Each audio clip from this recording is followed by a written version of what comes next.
Bueno, Diana, habemos Junta Central Electoral. Así mismo, Finalmente. finalmente esta semana la comisión que compuso el Senado de la República para conformar las ternas hizo un sometimiento de una plancha única y fue aprobada de inmediato con el voto favorable de los legisladores del PRM y de la Fuerza del Pueblo.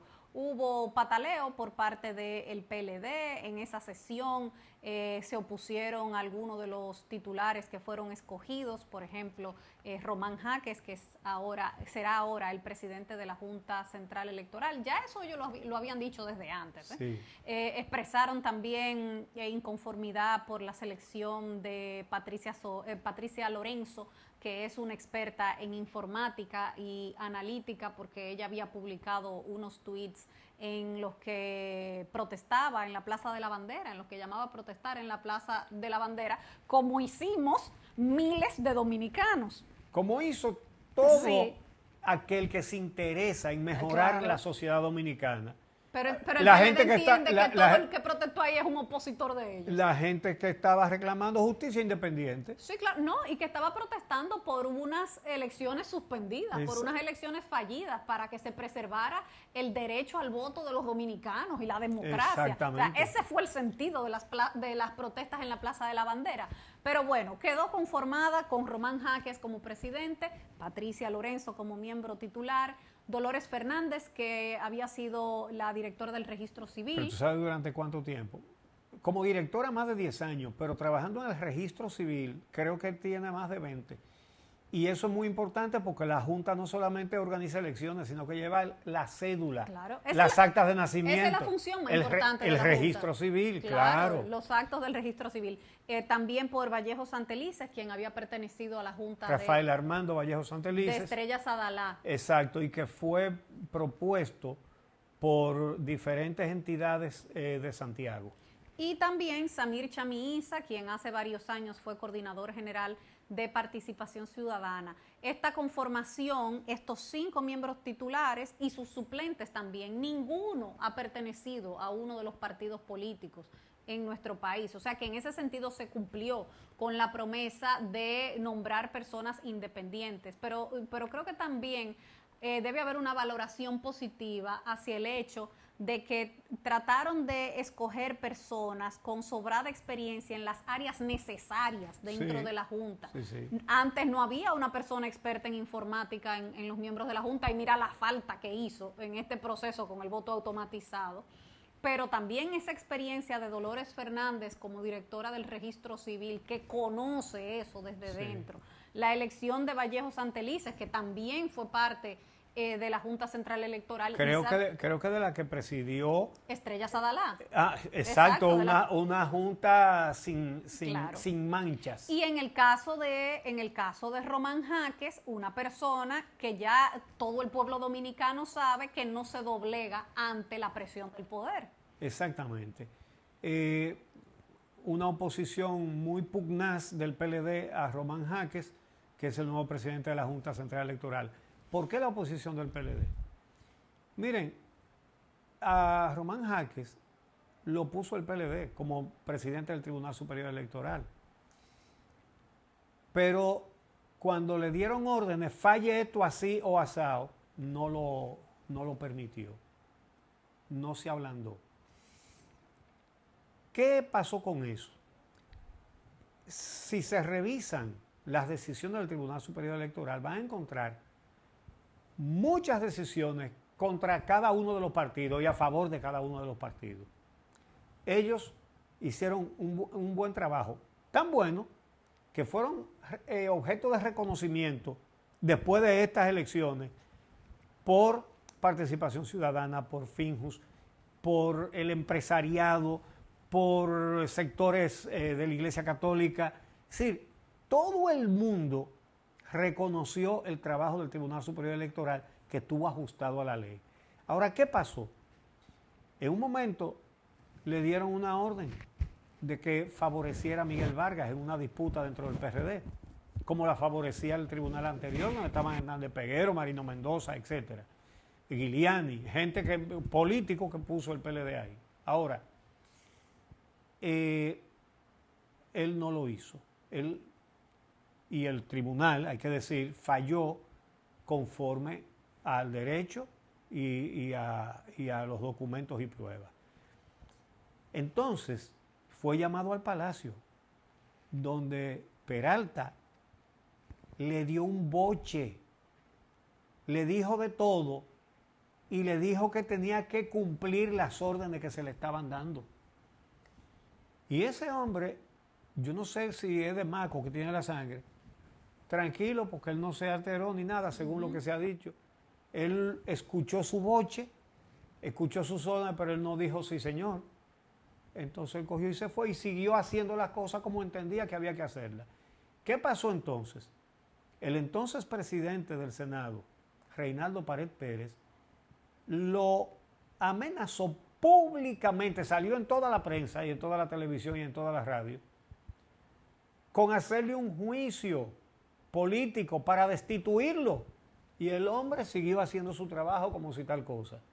Y el colmo, le hicieron una interceptación militar en plena avenida Bolívar, en el centro de la capital, y le quitaron la escolta, como para que tuviera miedo, ¿será que me van a matar o algo así? No cogió terror y siguió haciendo su trabajo. Y por eso que el PLD no lo Y quiere. de ahí en adelante dio muchísimas decisiones, todas conforme a derecho, que unas favorecieron y otras perjudicaron al PLD, lo mismo que al PRM y que a todos los partidos. Esa es la realidad. Entonces, Temístocles Montaz se atrevió a decir que ese hombre tenía un mercado en el Tribunal Superior Electoral.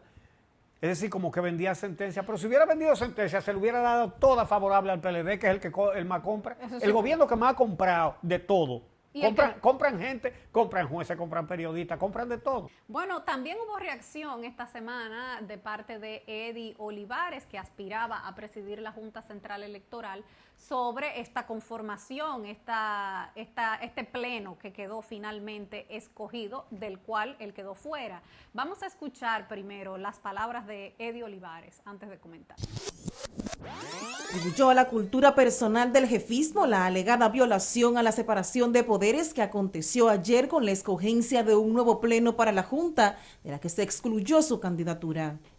Gracias a las senadoras y los senadores, a quienes les fue impedida la libertad de votar por mí debido a la arbitraria y discriminadora decisión presidencial de excluirme de las ternas.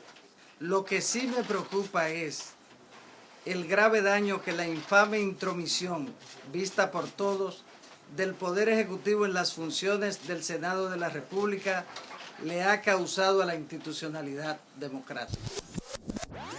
Aquí hay que hacer varias precisiones. Él dice que fue una imposición del Poder Ejecutivo sobre el Senado.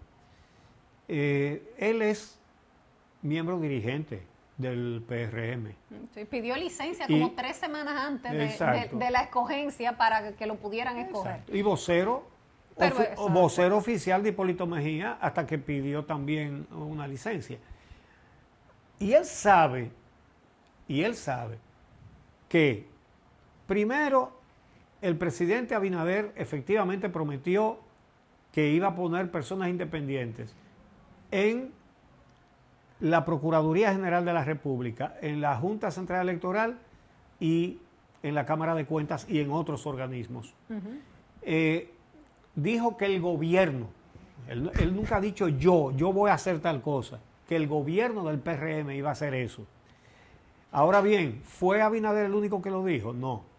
El presidente del partido, José Ignacio Paliza, también dio declaraciones varias veces, yo llegué a entrevistarlo sobre el tema y lo dijo, que el PRM garantizaba que todos esos órganos se iban a conformar con personas sin vinculaciones con partidos políticos. Pero no fue solamente que lo dijo el presidente del partido, partido, es que eso se discutió a lo interno del partido y se tomó esa decisión. A eso iba. ¿Tú sabes qué organismo?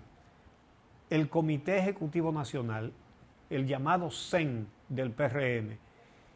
Y el Comité Ejecutivo Nacional, un organismo de dirección que tiene la autoridad para decidir esas cosas, aprobó a unanimidad que el gobierno propiciara un Ministerio Público Independiente, una Junta Central Electoral Independiente, una Cámara de Cuentas Independiente y todos los órganos institucionales independientes. Lo aprobó él lo sabe porque él es dirigente del partido. Entonces, como que decir ahora que tenemos una especie de dictador ahí que le da órdenes al Senado. Eso lo que te indica a ti es que hay un malestar en el grupo de Hipólito Mejía. Porque, Exacto. óyeme, cuando habla Eddie Olivares hay que entender también que está hablando Hipólito Mejía. Él es una persona muy cercana al expresidente. Y como tú bien dices, claro que Eddie Olivares sabe que esa decisión la tomó la Comisión Ejecutiva del PRM. Por supuesto que él lo sabe. Y de hecho, Hipólito participó en una de las reuniones incluso. Entonces, decir que fue el presidente Luis Abinader, usó varias palabras fuertes, el jefismo, comparándolo con la dictadura y con dictadores. Sí. Lo que te indica a ti es que hay un malestar del segmento de Hipólito Mejía, tal vez sienten que no le han dado suficientes cargos en el gobierno o no sé qué, y él lo expresó de esa manera. Pero también es que, óyeme, hay que ser también un poco más humilde. Él participó de un proceso en el que además de él participaron más de 300 aspirantes. Sí. Evidentemente no se podían nombrar a los 300, había que escoger 5 titulares. Sí. Entonces se quedó fuera muchísima gente que también cumplía y que también llenaba los requisitos. Lo que pasa y tú no ves a los otros pataleando. Pero el impedimento es porque su partido y su gobierno se habían comprometido en hacer una junta sin cuadros políticos y él es un cuadro político del partido de gobierno. Fue un acto de renuncia, digamos, que como el Ministerio Público, el presidente nombró, eso depende del presidente, de un decreto, a la cabeza del Ministerio Público, a personas que él no conocía personalmente. No quiso poner a una gente suya ahí. No, independiente. Y lo mismo ha promovido y lo está cumpliendo. Para que tuviera con la legitimidad. Junta. Entonces, ¿por qué? Porque la palabra cambio era un eslogan de campaña, pero ellos tienen que darle validez. Y parece que el presidente lo entiende así. Y que además, poner esos órganos independientes es marcar una diferencia muy grande con los gobiernos del PLD y con todos los anteriores también. Iván Lorenzo, como vocero del PLD, hizo un pronunciamiento en la Comisión del Senado acabando con el magistrado Román Jaques. Pero después que él intervino Antonio Marte, el mismo de Conatra, ese mismito, que es senador del PRM por la provincia de Santiago Rodríguez, ¿verdad? Que es vecina de Elías Piña, de donde es senador Iván Lorenzo. Y le hizo una preguntita. Vamos a ver lo que le preguntó Antonio Marte a Iván Lorenzo. Yo quiero preguntarle a mi hermano Iván, ¿acaso Iván, ese magistrado Román, que no lo conozco, o he escuchado hablar de Román, he escuchado hablar así de Román, ¿acaso tú como senador que te enfrentaste a una situación que yo mismo creía que tú no salías siendo senador y sales siendo senador, entregaste alguna suma de dinero para que diera una sentencia a nombre tuyo y te favoreciera a ti porque hoy estás sentado en ese asiento? Si fue así, me gustaría saberlo. Como Temístocles Montal, el presidente interino del PLD, llegó a decir que Román Jaques tenía un mercado, Antonio Marte le hizo esa pregunta. ¿Tú le pagaste algún dinero a Román Jaques? Pero hay que aclararle ahora a Antonio Marte que no fue un recurso que presentaron contra la senaduría de Iván Lorenzo y del PLD. Fueron 6 recursos, 4 de ellos presentados por el PRM, que se empecinó en quitarle esa senaduría al PLD. Y el Tribunal Superior Electoral con la firma de su presidente, Román Jaques, emitió 6 decisiones a favor del PLD y de Iván Lorenzo. Entonces, qué buena pregunta le hizo Antonio Marte. Sí, claro. ¿Tú le diste dinero? Porque tú estás ahí, tú eres senador. Así mismo. Y no fue uno, sino 6 recursos que pusieron en contra de Iván Lorenzo. Y los 6 se los falló a su favor el Tribunal Superior Electoral. ¿Por qué? ¿Por hacerle un favor? No, porque entendieron que a la luz del derecho eso era lo que correspondía y así decidieron. Entonces, se la puso en China Antonio Marte, Sí. a Iván Lorenzo. Y ya para cerrar este bloque con el tema de las vacantes que necesitaba llenar el PRM, las curules que habían quedado disponibles después de la renuncia de 3 diputados electos y el fallecimiento de una diputada electa. De una diputada electa. Finalmente, 2 meses después de lo que manda la Constitución, Sí. dieron a conocer los nombres de quienes serán los sustitutos. Esto se había estado discutiendo mucho, sobre todo el caso de Josefa Castillo, quien la iba a sustituir, porque Claudio Camaño había estado solicitando en varias ocasiones que fuera él, que fue el diputado más votado después de ella, pero finalmente la decisión que tomó el PRM en 2 vías, una de no sustituirlos por familiares, Que era un hijo que quería Josefa. Sí, el hijo de Josefa, sí, pero que era el temor porque es lo que siempre se ha hecho.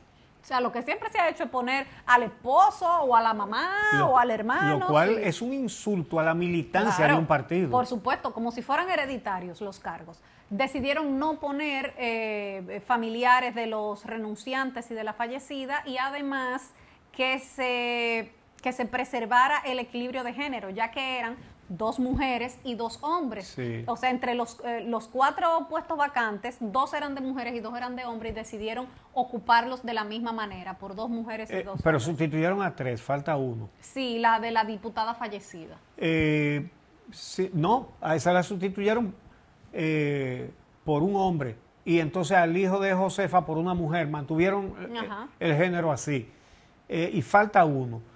Pero por lo menos tomaron una decisión correcta, mantener la paridad de género, y además que no fueran los familiares de la diputada electa fallecida.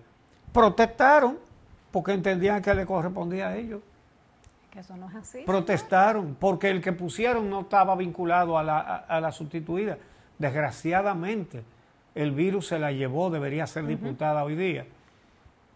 Pero no puede ser un criterio hereditario. Claro, al menos se superó esa etapa de que fueran familiares los que fueran designados en esas curules, pero yo creo que hace falta que la ley sea explícita en el mecanismo para sustituir a un legislador cuando su puesto queda vacante por el motivo que sea, porque pueden haber varios motivos. Se puede morir un diputado o un senador, Sí. o le puede dar una enfermedad grave que lo lleve a renunciar, o puede pasar cualquier cosa, pero tiene Sí. que haber un mecanismo establecido por ley que sea lo más democrático posible. Sí, las diputaciones son de los partidos, las senadurías también. Por ejemplo, ahora que la Fuerza del Pueblo tiene el doble de senadores que el PLD, pero fue porque varios del PLD se pasaron a la Fuerza del Pueblo. Si cualquiera de esos se muere, ¿tú sabes quién es que designa el sustituto? No es la Fuerza del Pueblo, es el PLD. Bueno, eso va a ser un pleito grande. No, el partido que lo postuló, la ley es clara. Es así. Pero la ley debe ser más específica. O sea, eso no puede quedar simplemente de que al criterio del partido y ponen a quien ellos quieran. Porque un diputado y un senador son puestos electivos. O sea, es la gente Sí. que pone a esos legisladores. Y por lo tanto debe ser tomado en cuenta y considerado el voto de cada Sí. una de esas demarcaciones Pero tú quieres- para el sustituto Pero de tú esa quieres que te diga persona. una cosa. Aquí no pueden hacer eso. Te voy a decir por qué. Porque si se sabe quién es el sustituto, obviamente no me refiero a una gente como Claudio. Ay, que- ya que- tú te que es un vas- ya tú muchacho. te estás yendo a la conspiración. Mira, el diputado que está en ejercicio tiene que andar como con 28 guardaespaldas y no beber ni café donde quiera que se meta. Bueno, sí. Sí, eso sería peligroso. Bueno, pues mira, vamos a hacer una pausa y cuando regresemos hay que resumir todo esto en décimas, ¿verdad? Sí, señor.